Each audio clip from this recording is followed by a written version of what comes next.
All right, next question up says, I have a question about the pause portion of the deadlift in this week's programming. It calls for a 3-second eccentric, a 2 count pause at the weak spot, and then a 2-second concentric. I'm a sumo puller. I feel my weakest spot in the deadlift is getting it off the floor. There's no real obvious sticking points after that. Where should I pause? Just off the floor on the up portion? What are your thoughts? Basically, yeah, you should pause just off the floor. That would be the ideal spot.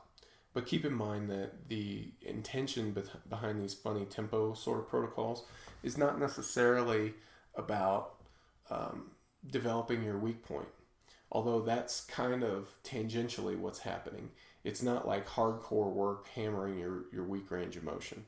It's, think of it like neurological flossing. Okay? One thing that I see a lot of times with something like this, it calls for a 3-second eccentric. When I see people, especially on the deadlift, doing this 3-second eccentric, they shake like crazy. Why? Because it's a movement that they don't really generate tension eccentrically in a deadlift movement pattern. So now they have a fair amount of weight in their hands because they're pretty strong at deadlifting, and they're slowing it down eccentrically, and they're not used to that. Neurologically, they're not used to that, so they're shaking a lot. So by doing this, the idea is that we can develop that motor pattern a little bit.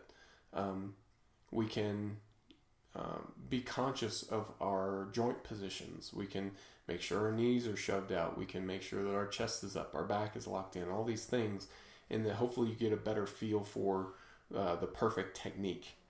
So then when we get into your next phase of training, when we get back to I guess I would say the hardcore stuff where we're really focusing on hammering weak ranges of motion, things like that. When we get back to that, what we'll find is that we're in a little bit better position. We're a little more durable. Our technique is a little more solid. Things along those lines. So hopefully that helps kind of explain what you're doing and why you're doing it a little bit. Let me know if you have any more questions.